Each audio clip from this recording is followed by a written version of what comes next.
जो लोग सर्विस करते हैं एंड सैलरी ड्रॉ करते हैं उन लोगों के मन में एक क्वेश्चन रहता है कि जो भी मंथली सैलरी ड्रॉ होता है उस सैलरी से कितना टैक्स उसका एम्प्लॉयर डिडक्ट करने वाले हैं और कौन से रेट से एम्प्लॉयर टैक्स डिडक्ट करते हैं सैलरी से।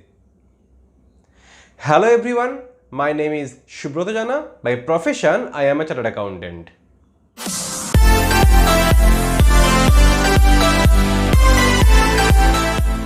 आज का टॉपिक ऑफ डिस्कशन है कि एक सैलरीड एम्प्लॉय के सैलरी से पर मंथ कौन से रेट से टैक्स डिडक्ट होते हैं। इसको समझने के लिए दो एग्जाम्पल लेंगे। पहला एग्जाम्पल, एक पर्सन जिसका एज लेस देन 60 है और जिसका एनुअल सैलरी जो मिलता है वो है 5,50,000।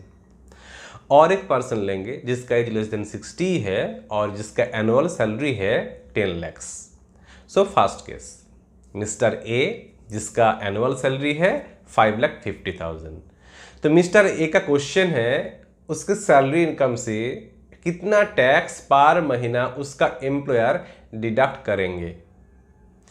तो first of all tax rate कौन सा होगा ए डिसाइड करने के पहले ए कैलकुलेट करना है कि 5,50,000 जो सैलरी इनकम है उस सैलरीड इनकम के ऊपर कितना टैक्स पेएबल, कितना इनकम टैक्स पेएबल अराइव होते हैं। उसके लिए टैक्स कैलकुलेट करना पड़ेगा। कैसे करेंगे? इनकम है 5,50,000, उससे स्टैंडर्ड डिडक्शन जो है वो मिल जाएगा 50,000। That is available all salaried employees.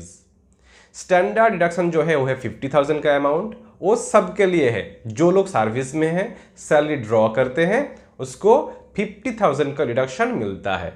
तो 5,50,000 से 50 लेस करेंगे तो कितना आएगा? 5 lakhs। नाउ 5 lakhs से आप जो भी आपका इन्वेस्टमेंट रहता है सेक्शन 80C में, जैसे LIC हो गया, NPS हो गया, ये सब है तो आप उससे लेस कर सकते हैं। फॉर इंस्टेंट मान लेते हैं मिस्टर ए का कोई भी इन्वेस्टमेंट नहीं था सेक्शन 80C से लेके 80U तक। तो इनकम कितना आ जाएगा?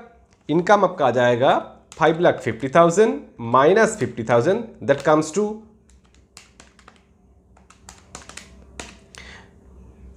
5 lakhs। और 5 lakhs से 80C से लेके 80U कोई भी इन्वेस्टमेंट नहीं है तो क्या होगा? 5 lakhs ही रह जाएगा। तो 5 lakhs इज टैक्सेबल इनकम जिसके ऊपर टैक्स लगना है। Now we are calculating taxes. 5 lakhs income है। जो 5 lakhs इनकम है ना, इसको अभी स्लैब में डालेंगे। जैसे जो स्लैब जो एग्जिस्ट करता है इस फाइनेंशियल ईयर के लिए 0 से लेके अप टू 2,50,000 कोई भी टैक्स देना नहीं है। So tax is 0। नाउ 2,50,000 से लेके up to 5 lakhs, so the slab is or the between amount is 2,50,000. So on 2,50,000 the tax rate is 5%, that comes to 12,500. That means mister A का salary income था 5,50,000, जिससे पहले मिल गया deduction 50,000 का, रह गया 5 lakhs। 5 lakhs में से कोई भी 80C से लेके 80U का कोई भी इन्वेस्टमेंट किए नहीं है तो 5 lakhs ही हो जाएगा टैक्स इनकम। और 5 lakhs का टैक्स आपका आने वाले हैं 12,500। अभी सेक्शन और एक है 87A जिसमें रिबेट मिलता है। 87A बोलता है कि आपका इनकम अप टू 5 लाख तक है तो आपको 12,500 का रिबेट मिल जाएगा।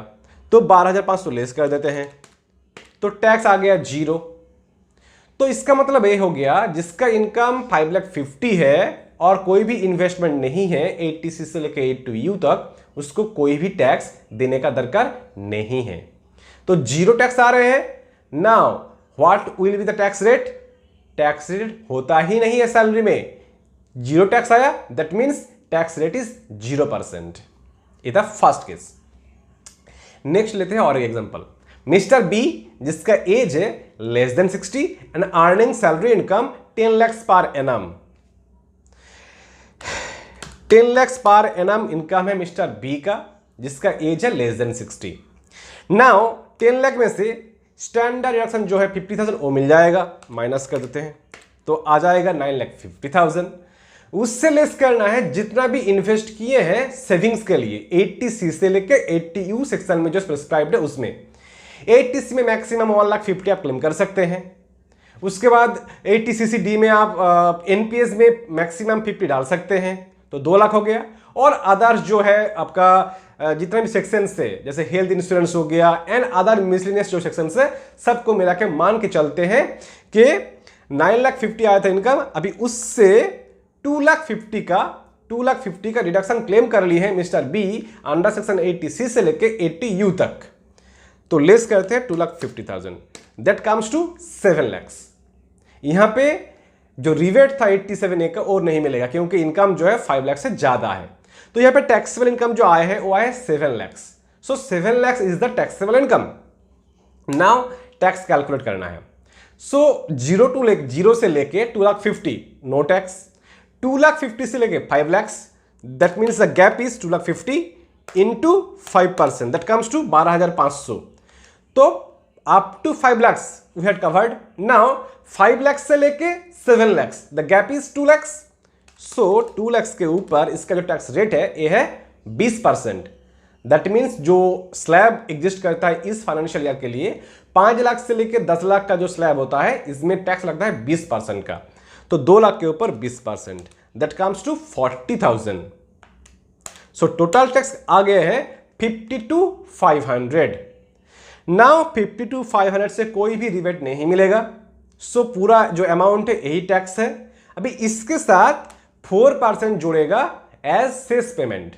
एजुकेशन सेस जो होते हैं वो होता है 4% on tax amount. So add करते हैं 4%, that comes to 54,600। 54,600 actual amount payable to income tax department. So mister B का इनकम कितना है 10 लाख। ऑल डिडक्शन क्लेम करने के बाद टैक्सेबल इनकम कितना है 7 लाख। 7 लाख के ऊपर उसको टैक्स भरना कितना है 54,600 पूरा साल में।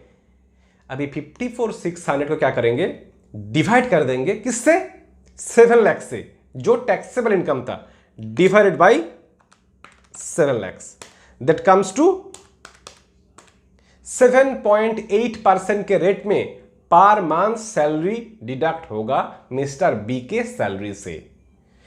तो सैलरी का जो सैलरी के ऊपर मतलब सैलरी से कितना टैक्स काटने वाले हैं उसके लिए कोई भी रेट फिक्स नहीं है। टीडीएस का जो रेट होते हैं रेट फिक्स नहीं है।